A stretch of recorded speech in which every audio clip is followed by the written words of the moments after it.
Good afternoon, learners. Of late we have been discussing a lot of new sociological concepts and social processes. Issues in marginality is one of those. It's a new concept having a lot of sociological, cultural and economic interpinning inbuilt in it. And this discussion relates to some of our course material of MA in Sociology, also BA in Sociology. In our discussion today, what we shall be doing, we shall be clarifying what do we mean by marginalization and marginality, what are its implications, how it can be comprehended, and how it can be understood in proper sociological perspective. Towards that, let us give some of the brief outline of our discussion today. We will be examining first that what are the various dimensions of marginality, how this marginality is being comprehended in sociological literature, also in common parlance. Also we shall be discussing how the emerging dimensions of marginality, how it is located within the whole process of transition of society in India, and how the whole marginalized community, marginalized collectivities are located and influenced by the whole process of social transformation in Indian society, both rural and urban. In doing so, let us begin with some of the meaning of marginalization. What do you mean by marginalization or marginality? In general parlance, marginality or marginalization is understood as the process of relegating certain collectivities, some groups, in the societal margin, in the edge of the society. They may be relegated socially, economically and politically, and this process of relegation has been understood in several contexts, in several ways. In 16th and 17th century, it was quite easily understood in the literature, putting something at the margin. You have seen in the literature there is some space at the margin, we keep it for the some of the notes. So what we do, some of the things which are not important but may be relevant, so we keep at the margin of the notes. So in that way the whole issue of margin was kept in.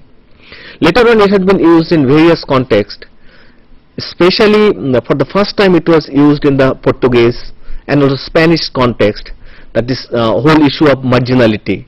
It was used a process whereby a group of the people were considered to be the dangerous class, never do well, the sluggish, but simultaneously arrogant and non-adaptive to the culture. They were considered to be the marginalized community.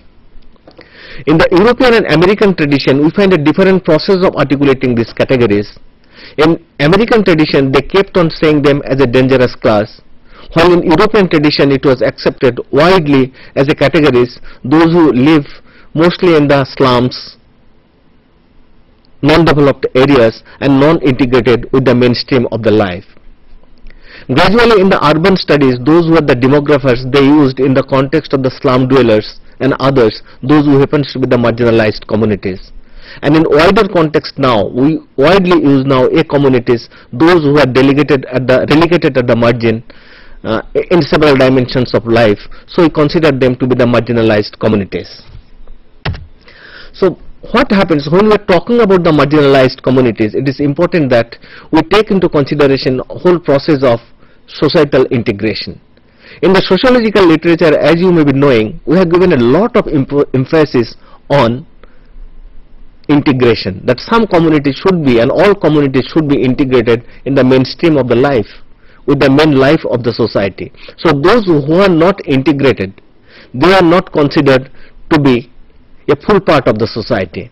So what it was thought of at that point of time, or it has been articulated, those who are not integrated, they are perhaps excluded. So we are having several categories. We usually consider themselves to be the excluded categories. Take into consideration totally excluded, not having some terms, kind of a total interaction of the society. The 8 patients, it is a kind of a socially excluded categories. Even though we are trying to keep them integrated, but they have remained to be non-integrated. The leprosy patients, these are considered to be a categories those who are not integrated. But when you are talking about a categories those who are marginalized, they are not excluded, they are kept at the margin, so that they are serving certain purpose of the society, societal purpose, the economic purpose and the political purpose, but they are not included. So it's a process of transition. A process of transition in between inclusion and exclusion. There are intermediary categories, that is marginalized categories. They are not excluded, they are in the process of transition, not included, not excluded either, they are in the middle. So when you are talking about the whole process of inclusion and exclusion, we have to keep in mind, that is, in what way somebody or some group can be included or excluded. That inclusion and exclusion may be in several ways. They may be included sometime economically. Take into consideration, in our community, in Indian society, we find a large communities, those who are socially marginalized. I mean, we have kept that at the margin, but we take their help. Untouchables, a social category, for long they are kept untouchable, but their labor were included, their labor force was included for the economic purpose. Their vote was used for a political purpose, but they remain excluded culturally. So we find there may be several dimensions of inclusion and exclusion. This may be social, political and economic. So there is a process of multiple marginality. A community, those who are socially excluded, may be culturally excluded, may be economically excluded. There may be a kind of cumulative inequality, cumulative marginality, that is marginality in several dimensions, that may lead to an extreme form of marginalization in the society. There is a process of vicious circle of marginality here, that is a group, those who are socially excluded, never be politically marginalized, simultaneously socially marginalized, also culturally marginalized. The way we are now taking into consideration whole process of integration and marginalization of the tribes, the indigenous people and that of the Dalits, obviously the whole process of multiple marginality and the vicious circle of marginality comes into being. When talking about marginality, the notion of marginal man and cultural poverty is very important. You may be knowing that the marginal man were considered a category of the people, those who are not included in the main cultural mainstream of the society. It was first time used by Robert Park. There is a categories, those who are migrating from the rural to the urban areas. They are not integrated in the urban areas culturally, but economically integrated as a full of the cheap labor force. Socially not included, culturally has remained excluded. So there is a process of marginality, because they are not culturally included in the urban life, not even going back and included in the rural life. So they are emerging to be a marginal man, non-integrated. There is also a process of culture of poverty, which is widely discussed by Oscar Lewis, that is a community, those who remain unintegrated in the whole process of transition of the society. So it builds several kind of discontent and also a frustration, leading to different kind of ramification within the social order. So what we find at that point, that marginality or marginalized community as such is not political determinant. They are not the category who can define or who can condition and decide the political process of the society, but they are the outcome of certain political process. Until unless they are marginal, there can't be a process of superordination. Until unless there is a marginal community, there is no expansion in another part of the society. There is a kind of a conventional way of looking at the things. Maybe we can look at beyond that point. So looking all those things, when we are talking about marginality, obviously we have to talk about several dimensions of marginality. What are those dimensions? Let us talk about some of the important dimensions of marginality are denials, deprivation and derecognition. What happened economically, we know those who are marginalized, they are deprived of basic minimum requirement or the opportunities for the economic fulfillment of the life. They are economically deprived. They belong to the pool of the cheap labor force. They are mostly unemployed or underemployed. They are mostly the hunger and the starved people, and at times mostly they belongs to the below poverty line. They are mostly poverty ridden people.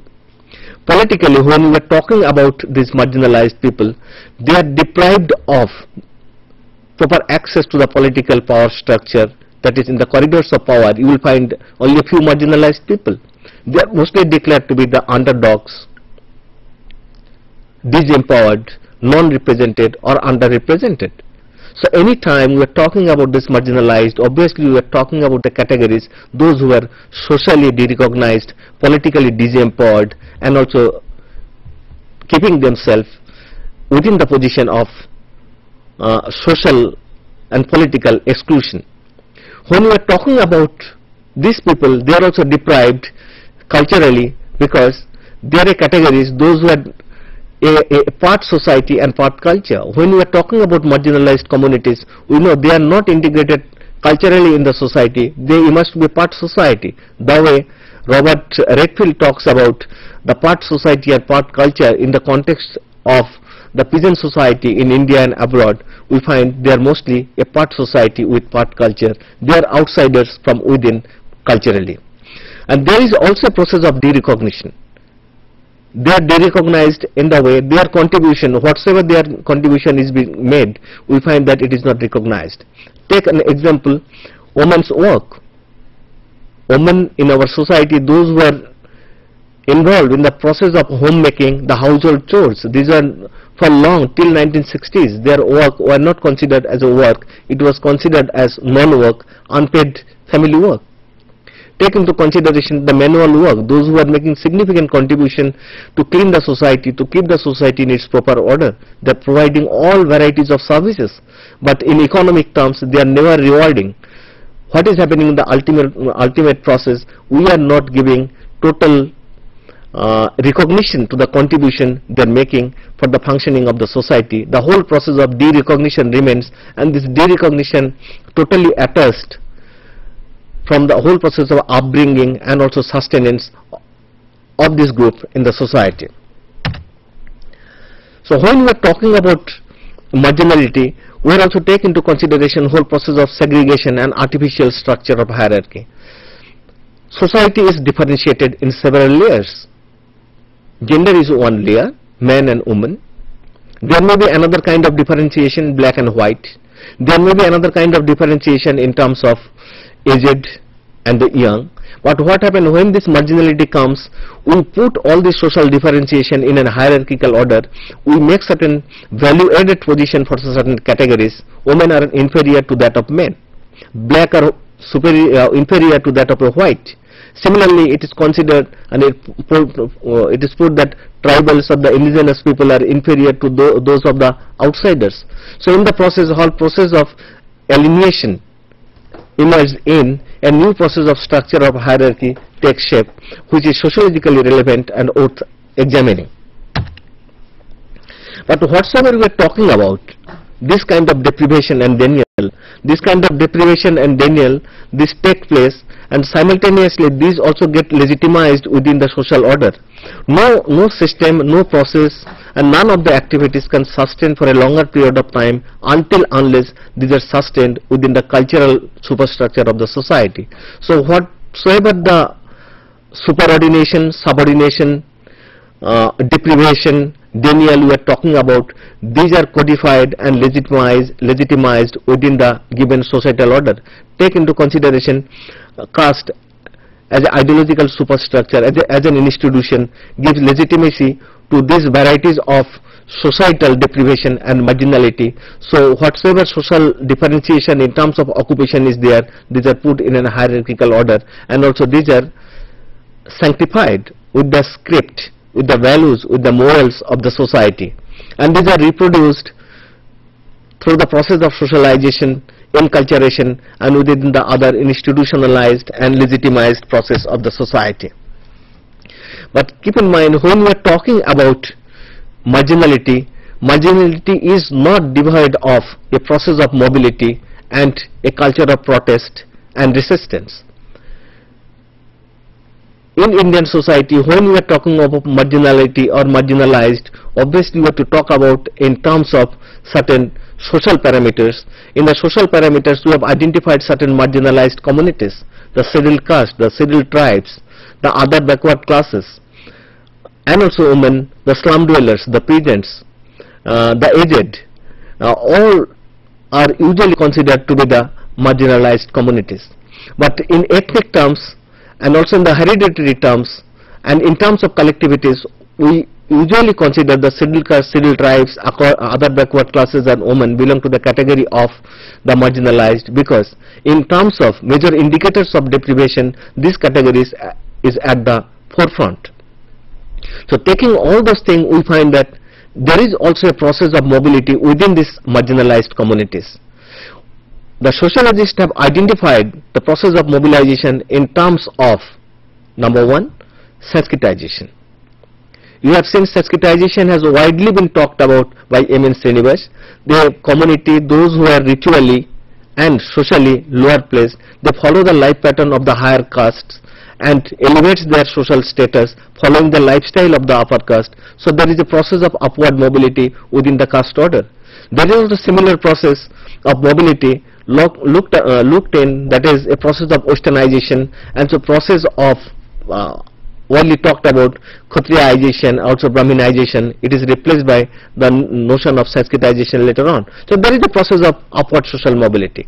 This mobility is looked into wide by the functionalist school. But there is also a process of downward social mobility that is widely talked about by the Marxist, a process of pauperization. That is a category of economic category gradually getting downwardly mobilized and going to the formation of different kind of a social situation.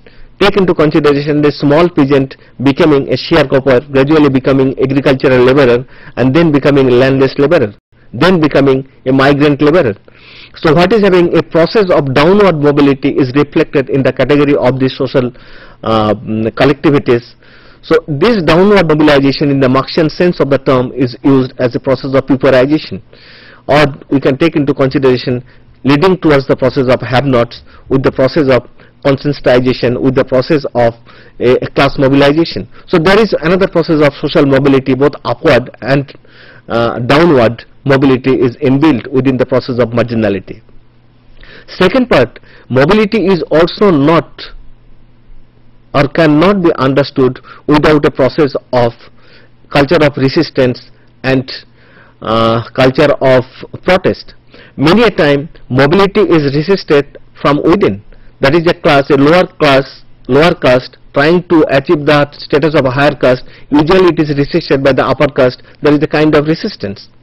Also, the mobility, when is too much downward or substantially downward, it may lead to another kind of a protest. There may be a kind of a social movement. You have seen the whole proliferation of the Naxalite movement, the Tebaka movement, Telangana movement, all these have emerged because of increasing quantum of marginality in various parts of the country. We can't deny the whole process of economic deprivation, political deprivation, which has contributed towards the resurgence of this kind of social mobility and protest at the grassroots. So keep in mind that there are several dimensions, those whose can be understood both in the social, economic and political terms. Now we'll go to another phase of discussion now. Can marginality be left as it is? Have the marginalized communities been left alone? No, there have been several initiatives, several state-sponsored, international development agency-sponsored initiatives to bring the marginalized in the mainstream of the life. But this process of initiatives has been mostly economic in nature. At times, starting from 1917 onward, there has been a lot of political intervention. It has also taken a political terms.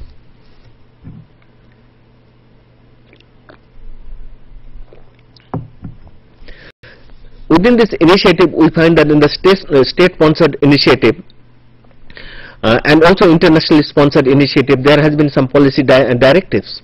That is, it has been thought of within the capitalist model that if there has been a free flow of capital, expansion of the capital, the market will take care of the life of the marginalized, so the quantum of deprivation will be minimized, so the fruits of economic growth will be shared by each and every section. So what it was looked into, the whole development process was looked in economic terms. Simultaneously, there has been several kind of initiative declaring that right to development. Each and every community is having the right to development.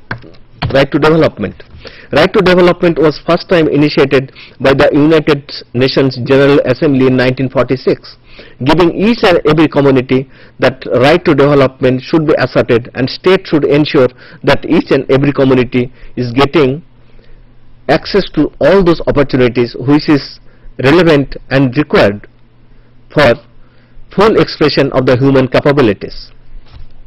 Unfortunately, as development was seen only in economic terms, we have seen the whole process of expansion of jobless, voiceless, ruthless, fruitless and futureless growth. It has been widely talked about by United Nations General Assembly resolution, also in 1996 Human Development Report, that those who are the marginalized, they have been more marginalized, and a development process that only breeds marginality can't be sustaining and can't be sustained. So that a whole critique was developed that we should think of the development from a new perspective. There was the World Development Summit in 1995 in Copenhagen. It talked about a new initiative to bring the marginalized in the mainstream of the life, and it talked about a whole process of development with empowerment. That is, you are to share not only the economic resources, you are also to share the political resources, the cultural resources, to bring the marginalized in the mainstream of the life. Within that, we found that there was a new process and new initiative within the Millennium Development Goal. It was talked in 2001. That is, the state will take all the initiative and also integrate all the initiative of the civil societies to ensure that hunger and poverty is eradicated, literacy is ensured, and also other kind of deprivation, social, political and economic terms, these are addressed too. And we find that in the age of globalization and new development initiative, there has been a new initiative of development. Within this new initiative, we find three important dimensions. Number one, civil society initiative. Those who are not taken into consider earlier, civil society initiative is encouraged, and those civil society initiative have been successful. Their experiences have been replicated in various parts of the world, and they have been integrated within the whole development process. And this initiative, it is talked about, whatsoever new initiative, it is to be guided by the law of the land and the international conventions. Similarly, we find that to integrate this process in 1983, the whole initiative of Panchayati Raj institution, PRIs, came into force, and 73rd and 74th constitutional amendment were brought into being with the initiative that power can be shared at the grassroots, and Panchayati Raj institution can be given all the responsibilities to integrate the marginalized within in the mainstream of the society. So there have been certain initiative both at the UN level, at the state level, also at the civil society level. At present, we are looking at the civil society initiative in terms of enormous activities of the non-government organizations, those who are taking the initiative to integrate the marginalized, especially to ensure their livelihood security and also their educational and otherwise social well-being within the society, though the critic is having a different view on the role of the civil society and of the NGOs within the social forum. Now, continued marginalization, we find that whole process, within the whole process of new initiative, marginalization has not stopped, rather it has been accentuated, and this whole process of accentuation can be quantified and qualified with proper data. Maybe we'll discuss that part in the next section of our discussion. We find that at present there has been enormous shift in our economic order.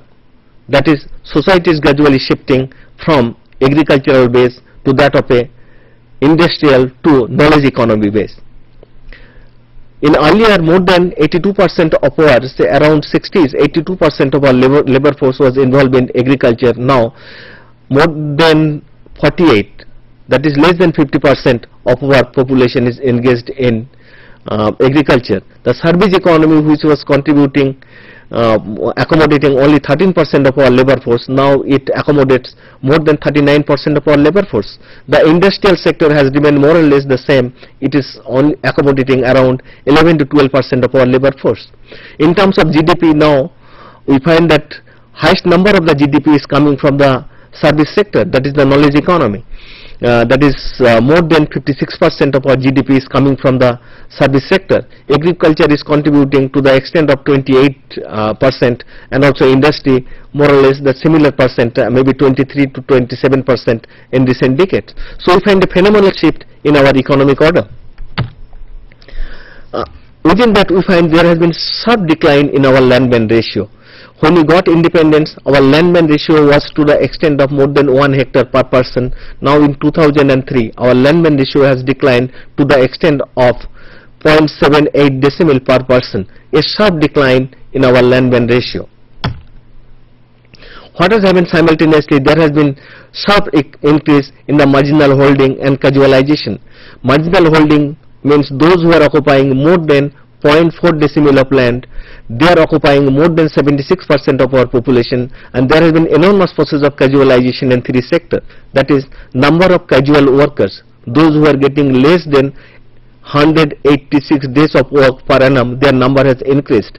And also simultaneously, those who are looking for permanent job, their number has increased, but the capability of giving permanent job has declined on the part of the society.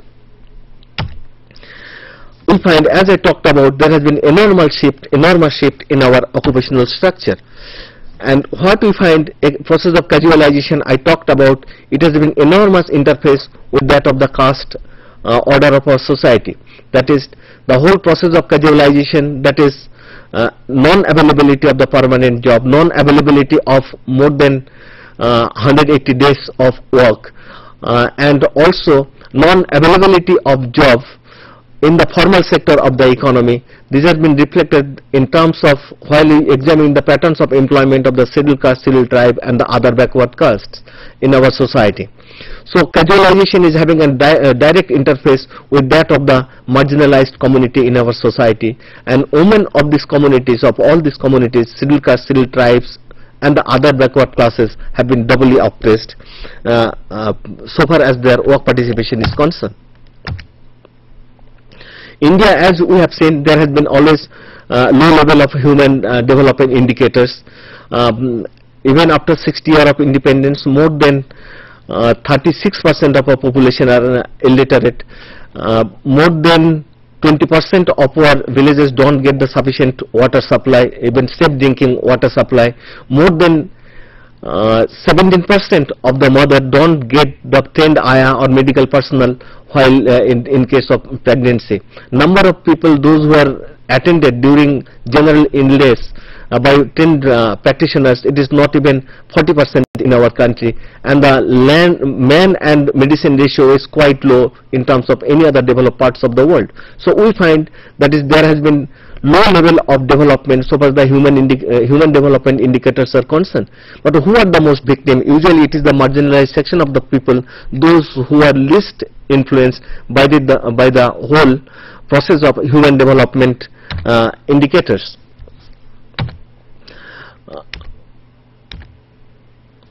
Within the whole process, as we talked about, the whole economy shifting, there has been a process of informalization of our work participation.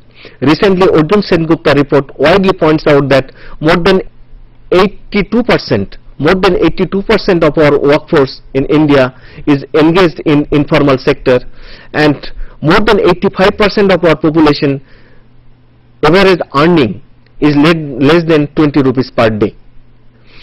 And most of these people comes from the background of the scheduled caste, scheduled tribes and the other backward classes. And these communities have been forced to migrate from the rural to the urban areas. While we got independence, not even 6% of our population were migrating from one part to another parts of the country. Now we find that more than 27% of our population are migrating from one part to another parts of the country. That's true in search of employment. That is, those who are migrating, more than 90% of the population now are migrating for the economic purpose. In 60s and 70s, most of the migration was either for study or for marriage purpose.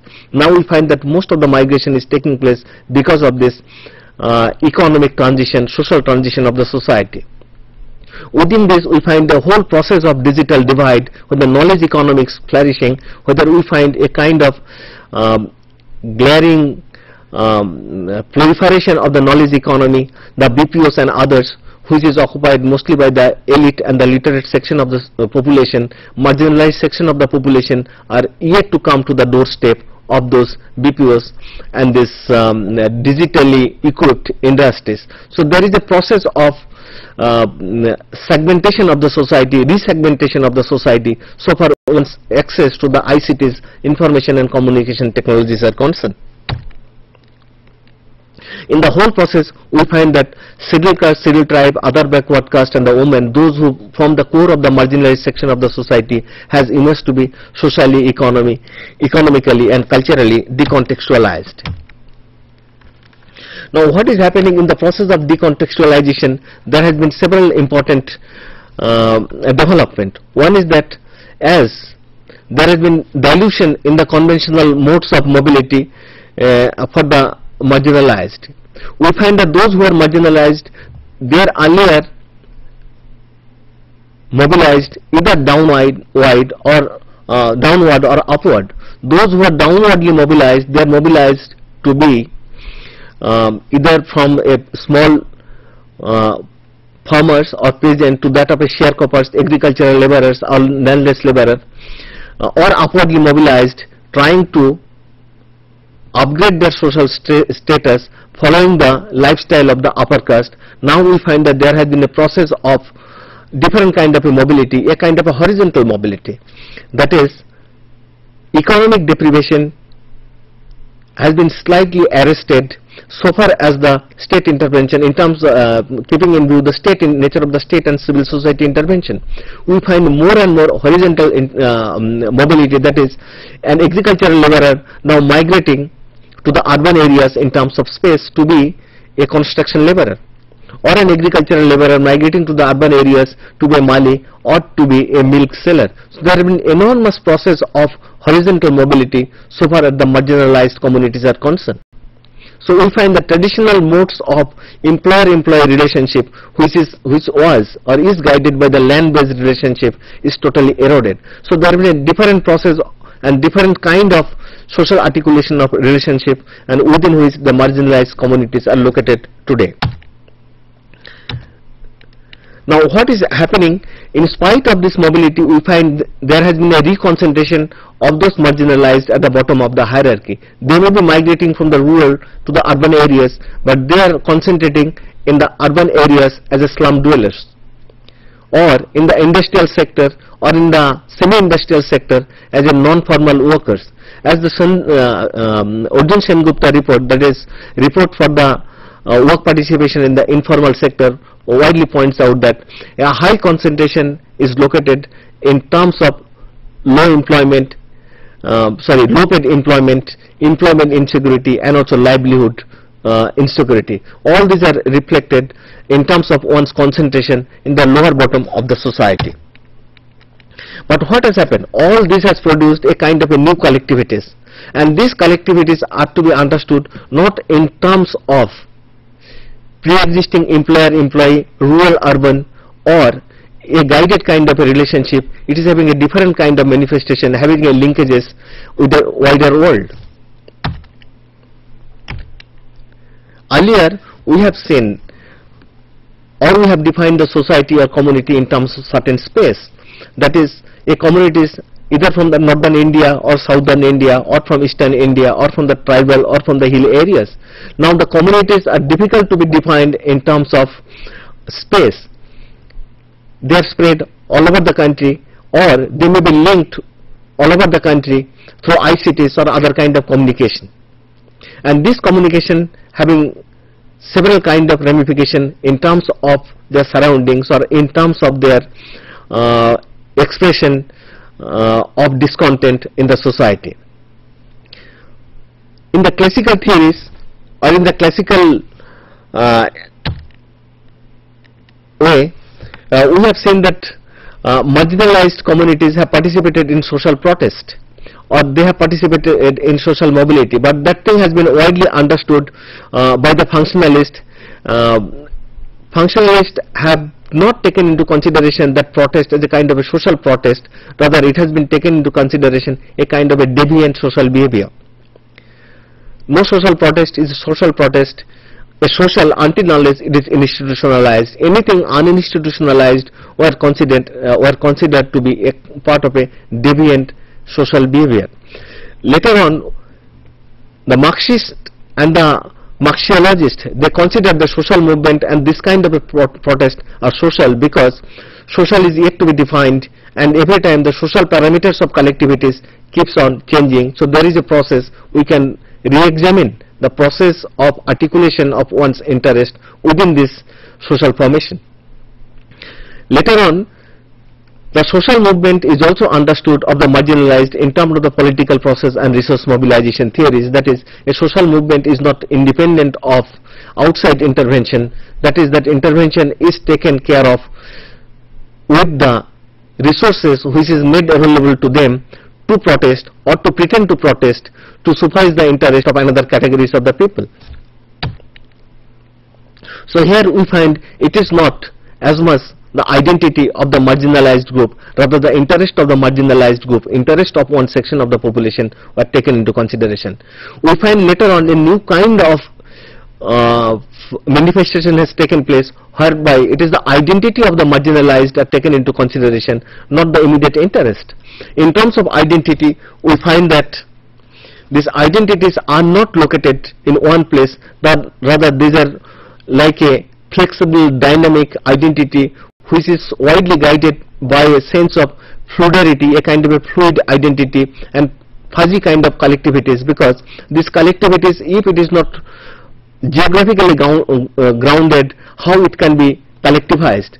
However, this collectivization has taken place in terms of identity and the ideological conditioning of those collectivities.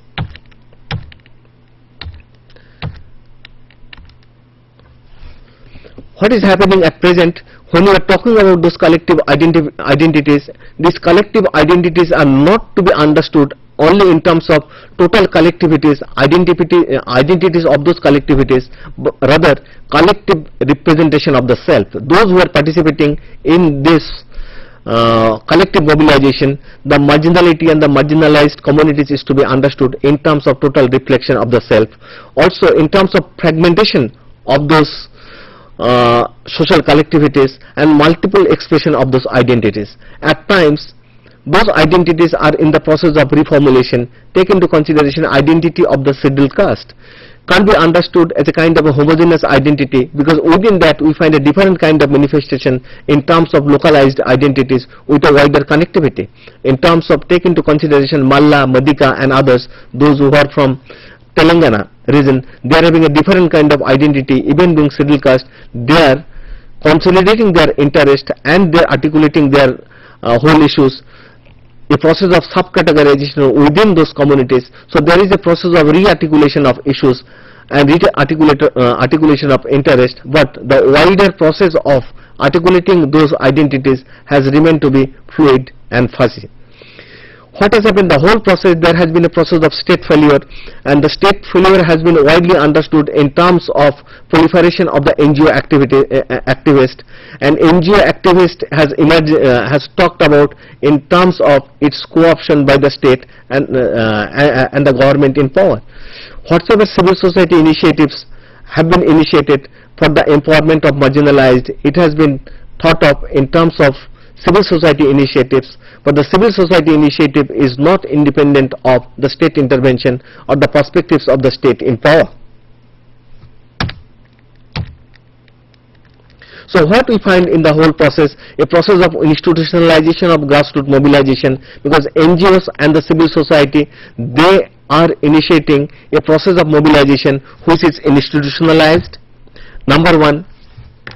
Number two, we find there has been a replacement of the primordial form of domination over the marginalized by a domination of political parties and the NGOs. So those who are the marginalized communities, they are not independent of the domination. Domination has remained. Earlier they are being dominated by the upper class kind of social collectivities. This is being replaced at times by the domination of the political parties and the domination of the civil societies for the sake of their development and also undertaking development in various parts of the country.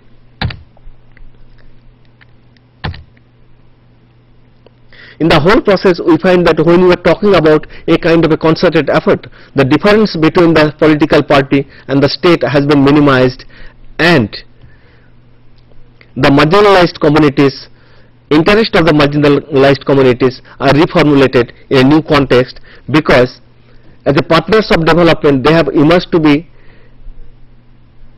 have a new kind of identities, and those identities are articulated not only in terms of localized interest but also in terms of identities which are articulated widely, and not only in physical terms but also in virtual terms. In the whole process, what we find that marginalized communities has remained ever marginalized in spite of new identities, and the state has emerged to be ever stronger because state has co-opted the civil society who had the voice to resist the state domination over the marginalized. And we find the whole reflection of state emerging much more stronger in case of Nandigram and Singur in West Bengal, Kalinga in Orissa, Hyderabad in Andhra Pradesh. We find that the state has emerged to be more stronger than ever it was, because state has co-opted the civil society at the grassroots. It is getting enormous support by the international NGOs and also multinational corporations to supervise the purpose of the business interest which is spread all over the world.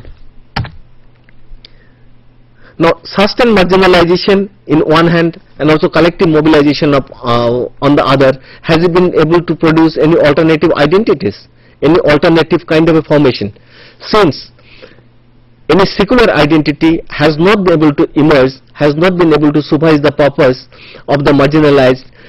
In recent years, there has been emergence of religious and ethnic identities and ethnic formation, and within this ethnic formation, marginalized communities are going to get a lot of meaning of their own identities and of their own interest. Now we find that the resistant identities which was emerging earlier, the resistant identities has taken a dominant form within these collectivities, which is having a direct interface with that of new kind of collectivities which is having ethnic, religious and otherwise primordial kind of orientation. Number two, there has been several new trenches of resistance and survival on the principle of differences and also articulation of interest. And we find the formation of new kind of communities and communities within these processes, and a resistance against unbearable oppression, and we find that a kind of a new formulation whereby the whole process of exclusion of the excluded by the excluder is challenged with the new process of articulation of those interests. Now we find that in this whole discussion we have covered some of the important dimensions of marginality. Number one, the concept of marginality, its ramification and its empirical variables, and also state initiatives and the failure of the state initiative and emergence of the state in a new world of neoliberal economics. And we should stop here. Thank you very much for being with us.